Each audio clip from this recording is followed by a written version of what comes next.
हमारे खुदावन यस्सु की अंजील मुकद्दस यूहन्ना के मुताबिक उसका 19वां बाब 25 से 27 आयत तक। उस वक्त यस्सु की सलीब के पास उसकी माँ और उसकी माँ की बहन हल्फाई की बीवी मरियम और मरियम मजदली खड़ी थीं।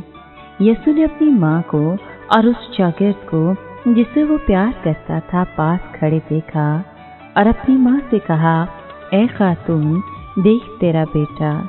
फिर शागिर्द से कहा कि देख तेरी माँ, और उसी वक्त से शागिर्द उसे अपने हाथ ले गया। पाक कलाम के पढ़े और सुने जाने पर खुदावंद की बरकत हो, खुदा का शुक्र हो।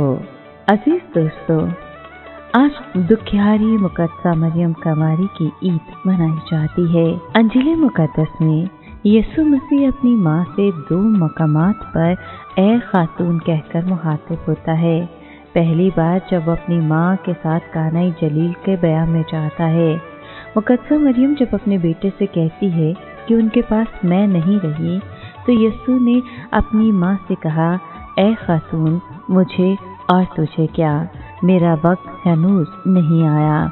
और दूसरी बार अब जबकि मुकद्दसा मरियम अपने बेटे की सलीब के नीचे गमज़दा खामोश खड़ी है। यीशु मसीह सलीब से अपनी दुखियारी माँ से यूं हम कलाम होता है कि ऐ खातून, देख तेरा बेटा, और फिर शागिर्द से कहता है कि देख तेरी माँ।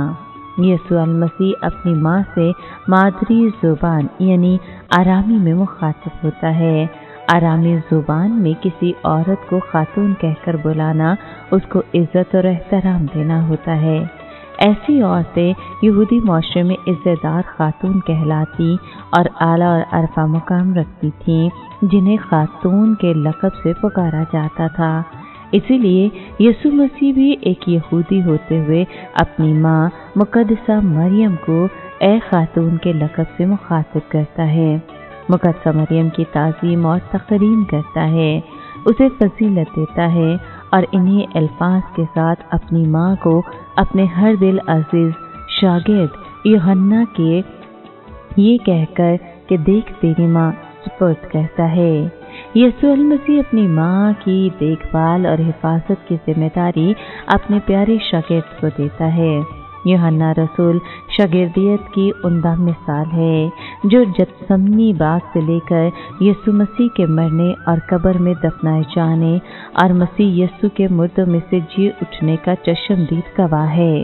प्यारा शागिर्द यूहन्ना रसूल मसीह यीशु की मौत के बाद मुकद्दसा मरियम को अपने घर ले आता है। हर माँ को खुदा ने मुकद्दसा मरियम की तरह एक बड़ा दिल अता किया है। एक माँ तमाम दुख, दर्द, तकालीफ और गमों को अपने शौहर या अपनी औलाद पर अयां करने की बजाय अपने दिल में रख कर खामोश रहती है। एक माँ खुद तो दर्द और गम की आग में जल सकती है, लेकिन अपनी औलाद को कभी भी सख्त गर्मी में रेत पर तड़पता हुआ नहीं देख सकती।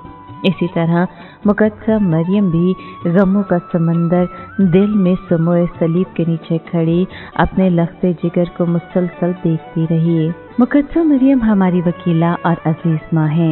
आए हम भी यूहन्ना रसूल की तरह मुकद्दसा मरियम को दिलो जान से अपनी माँ तस्लीम करते हुए उसकी ताज़ीम और इज़्ज़त करें और यीशु मसीह की तरह उसके वफादार और ताबेदार बेटे और बेटियाँ बने। आमीन।